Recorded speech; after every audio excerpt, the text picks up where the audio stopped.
दिल थाम लीजिए, हमारी धरती एक बार फिर चौंकाने को तैयार है।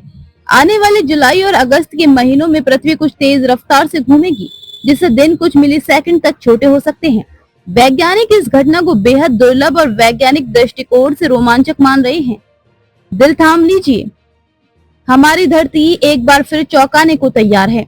आने वाले जुलाई और अगस्त के महीनों में पृथ्वी कुछ तेज रफ्तार से घूमेगी, जिससे दिन कुछ मिलीसेकंड तक छोटे हो सकते हैं।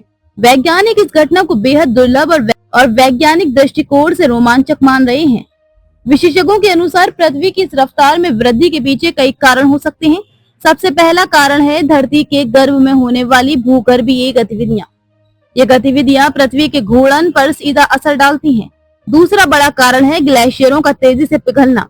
जब बर्फ पिघलती है तो पृथ्वी की सतह पर द्रव्यमान का वितरण बदल जाता है, जिससे इसकी घूर्णन गति प्रभावित होती है।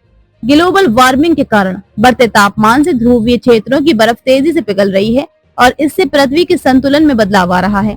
ये बदलाव पृथ्वी के घूमने की गति को प्रभावित कर सकते हैं। मौसम प्रणाली की घटनाएं जैसे अल नीनो और ला नीना भी पृथ्वी की गति में सूक्ष्म परिवर्तन ला सकती हैं। ये घटनाएं समुद्री और वायुमंडलीय परिस्थितियों को प्रभावित करती हैं, जिससे घूर्णन गति पर असर पड़ सकता है। ये जानना भी रोचक है कि पृथ्वी की गति हमेशा स्थिर नहीं रही है।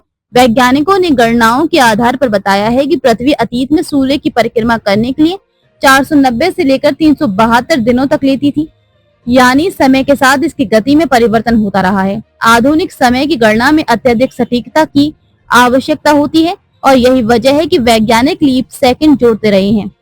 पर अब स्थिति उल्टी हो सकती है। पहली बार 2029 तक लीप सेकंड घटाना पड़ सकता है, जो अब तक की परंपरा से बिल्कुल उलट होगा। ये बदलाव हमारी घड़ी और अंतरिक्ष में पृथ्वी की वास्तविक स्थिति को मेल कराने के लिए जरूरी हो सकता है। एक वरिष्ठ भौतिक विज्ञानी ने कहा था, पहले ये अनुमान लगाया गया था कि धरती की गति धीरे धीरे धीमी होती रहेगी और हमें समय समय पर लीप सेकंड जोड़ने की जरूरत पड़ेगी, लेकिन अब धरती के बढ़ते स्पिन ने वैज्ञानिकों को भी चौंका दिया है। एक दिलचस्प पहलू ये भी है कि जिन तारीखों को पृथ्वी सबसे तेज घूमेगी, उन दिनों चांद अपनी कक्षा में धरती के भूमध्य रेखा से अधिकतम दूरी पर होगा। ये संयोग नहीं तो क्या है? वैज्ञानिक भी इस पर शोध कर रहे हैं कि क्या चांद की स्थिति का पृथ्वी की गति पर सीधा असर है।